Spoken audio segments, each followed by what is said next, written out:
operation with demolition team. Malilipat, bala kayo. Basta ito, tatanggalin namin ito ngayon. Gusto nyo lumipat dito? Go. Wag naman sir, madami po kaming ano dyan eh. May mga estudyante pa ako ngayon na papasok eh. Medyo sa loob. Bahala kayo kung saan yung gusto nyo lagay. Kuya Jomar, pinapalipat kami lahat dito sa right side. Bahala kayo kung saan yung gusto nyo lumipat. Sir, sila naman kasi po ang ano eh. Sila po yung ano eh. Meron sa amin, reklamo sa amin, basta tatanggalin namin kayo. Ano? DPS. Hindi kami. Bossing, taga-city kayo, di ba? Opo. Alam niyo, hindi niyo pwede ko lagay sa amin yan. Ay, instruction po sa amin, bahala kayo kung saan nyo gusto lagay, tatanggalin po namin ngayon. Punta lang sa barangay.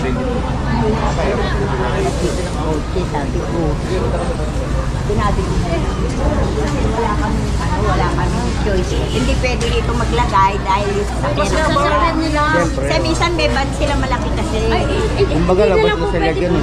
Labas na sila sa usapan. Kaya nga, sinabihan lang ko Kuya para yan. Kakapagpunta dito na lang din mo atras na lang dapat silang parking. Ay, pwede. Ano na yan? Kasi nagreklamo ko may bakod naman. Ay, pwede mo pala tayo. Ang circular, ibig sabihin ang nagre-reklamo, ito po, itong side na to. Ayan. Kumbaga, yung pader na to, yun ang tinunda Pwede nila. naman siguro dito na lang sila mag-ano, no? Yun ang tinunda nila. Dito na lang kaya. Eh, di naman lang kayo matras eh. Ito demolish pala dati sila, ma'am. Ay, so, hindi pwede. One side nga lang. One side nga lang sabi. Eh, paano yan eh? yung kausap natin. Oo, kasi Nagreklamo, paano naman yung sa nagreklamo. urban po nakausap Oo, kasi namin. nakaano na kami Kasi kami ang ano Kailan po kayo demolish, ma'am? Ayun. July 31, 2022 po. July 31. 20? Hindi. Ay, 22. To 2020. Salamat po, Nay. Ayan. Waiting na lang tayo sa usapan regarding po dito. Pero hindi pa DPS yung nag-iba. Tatanggalin niya ngayon. Ngayon? Okay. Waiting po tayo sa usapin regarding po dito kung ano po yung decision. Ito po tindahan. Dito sa side, ayun po mga barong-barong na itinayo po. Parating mo lang po man sa mataas sa mayor natin, hindi na nila nasasakupan to. Kawawa naman yung mga taong na-demolish eh. Yun ang inaano namin. Anak ko rin kasi ang may-ari nito, ito lang pinagkakakitaan nila, marami nag-aaral, tapos bibiglain nila ng ganyan. Hindi na nila sakop to eh, halos lahat ng mga anak niya nag-aaral. Saan nila ibabalibag yung mga bata? May mga papel sila ng urban tour na dito sila pwedeng mag-ano sa ano.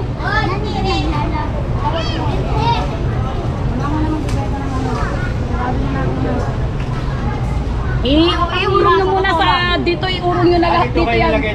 Oo, dito talaga. Alam ng urban tour kung saan sila kasi hindi naman sila pwede magtagal dito eh.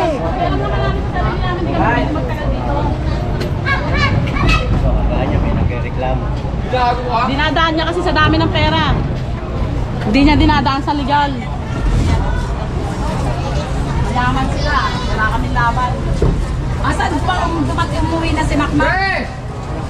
Dito na lang dito banda. Kasama po natin ang demolition team headed by Engineer Joseph Bulanon, Foreman 1 to Bernardino, DPSQRT waiting din po tayo para sa demolition po. Ewan ko lang kung i-demolish po ito ngayong araw, waiting pa po tayo kung anong plano regarding po dito. Ito meron din pong barong-barong dito sa kabilang side.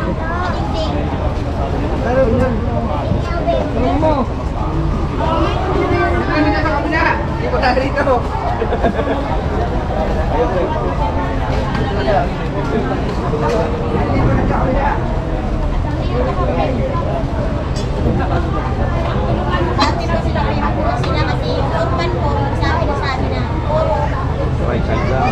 Left side. Left side. Left side. Ayun pala eh. Meron pala sila.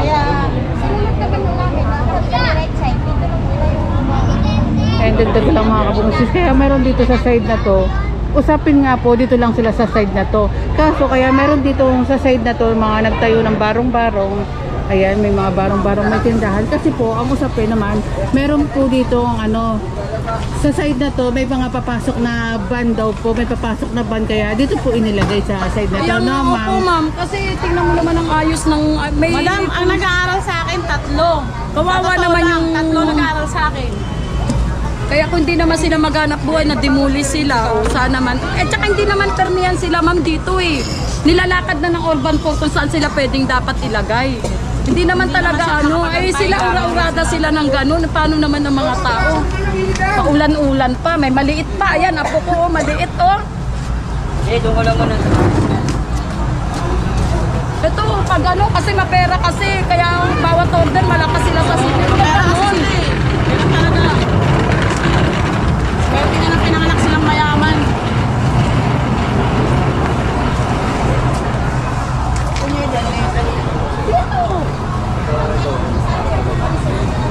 Dahil nga lang kami. Oh, mangarapon nga lang kami. Ito po yung loob nila, boss. Ano po yun? Attorney, ito sa sana po, hindi doon yung sa looban. Sabi namin sa kanila, Nilipat nga sila rito. wala po tayong mga ano namin doon. Walang maano. Ibig sabihin, hindi ko namin masasakop yung ganun. Kasi sila, pinaalis namin dito dahil may reklamo dito. Kaya yun ang gagawin natin, Kaya nga, tatanggalin hindi natin. pag dilipat dito kami din naman reklamo sa inyo. Kayo nga Kami naman namin. magreklamo sa inyo. Para mas ano, Kasi ganun din. Kung nandito sila, magiging problema namin. Ang trabaho nyo, pag nilinis nyo, linisin nyo lahat. dito may reklamo lang po rito sa amin. Continuation tayo, pasensya na namatay ang aking camera. Nag-init. Oo, kasi ano eh. Ganun din. Sabi yung boss namin, attorney.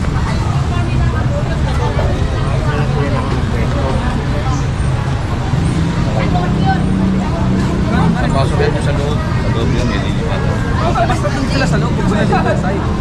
Kasi magiging problema rin namin ito. Kung ganun, di ba, yung kagaya na sinabi niya, pupwisyo sa amin, kami naman magreklamo sa inyo kasi nandito sila. Kailangan, pag aalis niyo, alis rin sila. Kaya nagliligpit na naman. Hindi natin sa sila lilipat. Basta wag lang dyan. Alam naman nila may dumadaan dyan eh, dahil nga kaya attorney. Per, doon sa Ano, inahabol naman sa loob. Saan si Omi? Pumunta sa barangay. Sa kabila. Dito. Del Pilar Street po tayo. Dapat pinasigasan ng urban core, tagal na po silang ganyan. Lalo at nila ron. Kami, may request lang sa amin na reklamo. Ayun, tanong din tayo kay Sir. Sir, good morning. Matanong ko lang po, ano po bang usapin po dito sa lugar na to? Kasi nag-request tong 1322 na wag dumikit sa pader nila. Yun yung ngayon, tong hilera na to, nakadikit sa pader nila ngayon, parang gusto ilayo dito. Ngayon, hindi ko alam kung tatanggalin na o ilayo lang sila. Ito may complaint eh. Yung 1322 Honda. Ni-request siya na. Request na Yung pader, ilayo nila sa pader ng Nililipat na daw sila dito. Nila, kung sabi ko, bala ko kayo. Ngayon, pag nagano, pag may reklamo na kami attorney. yun na nga eh. First na lang sila dyan. Dito pwede dubigit dito, may attorney. Wala silang malipatan. Yung attorney naman dito na... Dapat si chairman nandito. Si chairman Bayan may hawak nito. Di ba? Chairman Bayan. Apelido. Bayan. Bayan? Oo. Ayun si Sir Oming, nakipag-usap na po kay Chairman regarding na po dito. Kaya waiting Galing po kasi tayo sa kay Sir private Oming. na giniba itong mga to eh. Nagpuntahan sa kalsada. Yun yung naging problema rito sa street na to. Di ba Sir Wancho? Galing private yan eh. Di ba may giniba? Nagpipatan. Problema, yung lumiba, hindi proseso ang pangyayari. Hindi, walang proseso nangyari. Kaya nakarsada lahat sila. Ayun. Kung may proseso yan, Walang nangyaring may PD. financial yan o may relocation. Wala nangyaring pagpupulong siguro ang nangyari. Kaya po sinasabi nila na one day lang napaalis po sila. Yun, sabi ng mga tao. Binigla sila. Kaya kami rin nabigla eh. Kay-clearing kami, pinupunta kami dito. Ayun ang usapin shout nga po out. dito. Pa-shout out. Shout out! Shout out sa asawa ni Sir Wancho. Hello ma'am. Kaya mga kabungis, ang buong usap po dito sa lugar na ito. Private property po ang dinimolish pala kila ma'am noong panahon na dinimolish po sila. And tignan natin kung ano pong mangyayari ngayon. Ano ginagawa dyan dito? Wala yung daan eh. Ano mga ibuweta? kalsada po pala itong area na ito. Kala ko Eskinita, kalsada pala.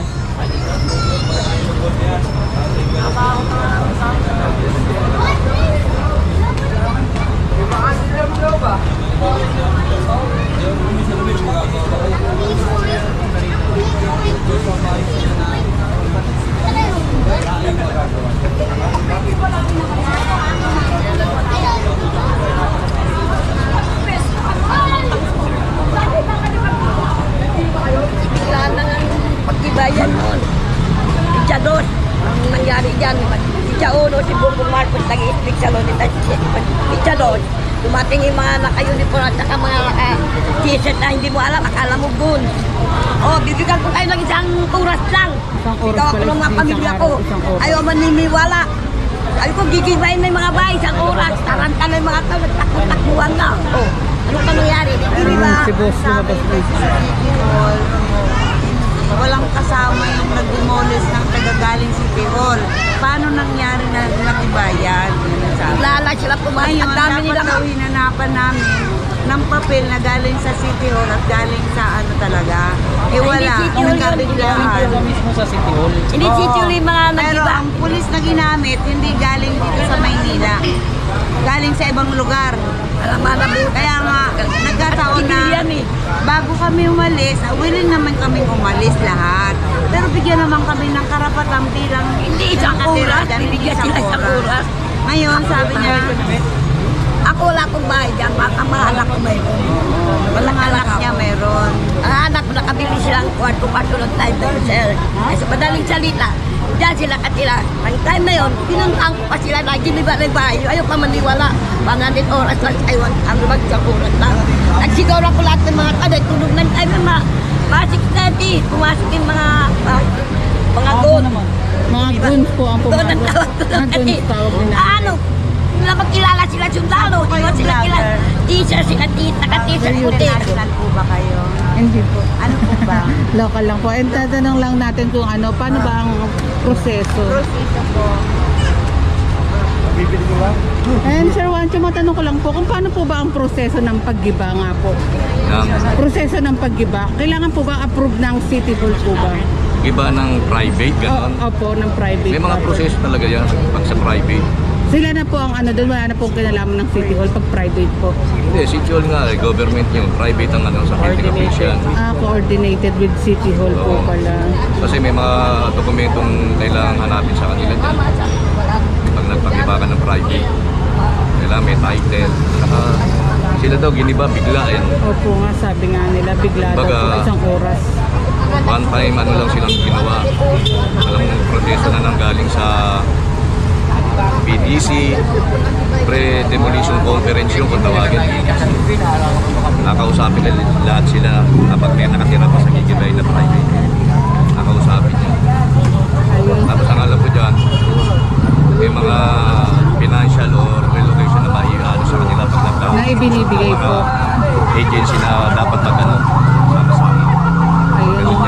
Ayun, maraming salamat Sir Juancho. Pero sa amin, sa demolition, sidewalk lang kami sa karsada. Iba yung sa private demolition.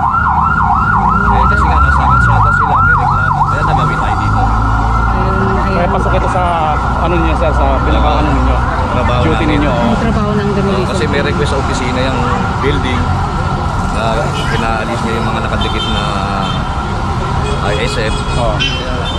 Andito tayo. Kwento kasi nila nanay, isang oras lang daw yung lupa nila. Isang oras lang, kailangan makaligpit na sila lahat. Pero hindi Kaya nga binigla sila ng giba dyan.